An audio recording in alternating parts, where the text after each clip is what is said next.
What's up, Ragin Nation? This is Alex Yu and you're watching the Ragin Ronin review, and I haven't done a movie review in a while, so let's do one. Just a few days ago I saw Contagion. It's a Steven Soderbergh movie, and like every other Steven Soderbergh movie, there's an all-star cast. You got Matt Damon, Lawrence Fishburne, Marianne Cotillard, Gwyneth Paltrow, Kate Winslet, just to name a few. There's actually more, but you know, there's so many to name.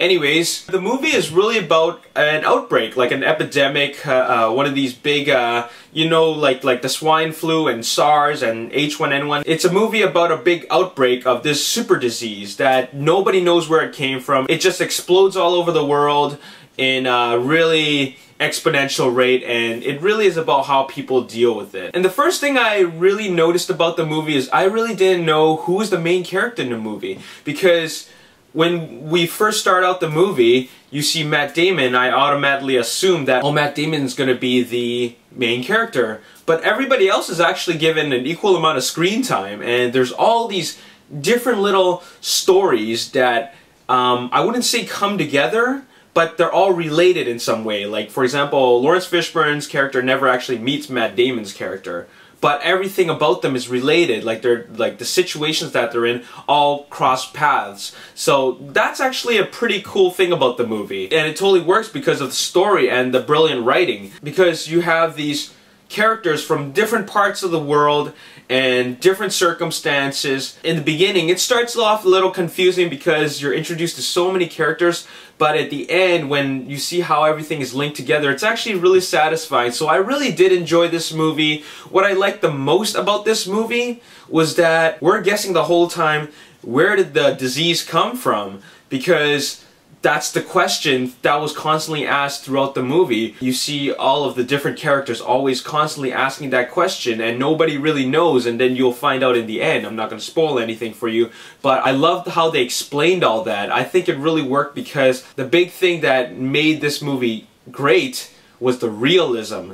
And it was realistic how they explained how these diseases came about. It was realistic about how people dealt in situations, and is also realistic how panicky people get when something like this happens. And the halfway point of the movie, later on I was thinking, you know, this movie is actually moves kind of slow and it's very dramatic, but the one thing I noticed is that, like, if this were to happen in real life, I don't think it would be that much different from what's going on in the movie. So that's the one thing that really made me like this movie, and that is realism. It is a very real movie. I was just telling myself that this could very well happen in the real world. Like, people freaking out and just pandemonium out on the streets, and it's all because of this disease that kind of manifested itself into this overgrown terror. I don't think I've actually used those three words, manifest, overgrown terror, in the same sentence ever. Anyways, I recommend this movie, but it's not a movie that is action-packed. When I think of an outbreak type of movie, I always think of a lot of people running around. You don't see a whole lot of that. It's really about people and circumstances and just very serious situations, and the movie is really driven by characters. Even though you're introduced to a lot of characters, I think it's really satisfying to know how they're all linked together, even though they don't really know each other. I find that a lot of Steven Soderbergh's movies are very kind of anticlimactic in a good way. And when I watch his movies, I always think there's going to be a big payoff, even in the Ocean's movies, but there really isn't.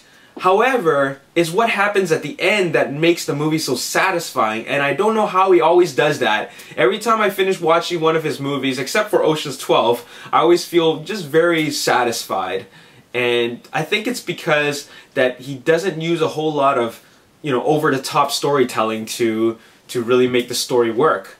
And I give this movie a big 8 out of 10, so I'd recommend it. It's not an action movie, it's a drama, so if you can sit through like 2 hours of drama, then this movie's for you. And it's a very realistic situation. This is Alex Yu, and thanks for watching Ragin Ronin Review. Peace. The humor is not very... Well, this is really an independent movie because the 75% Goodfellas / Casino is just really unconvincing, and that was my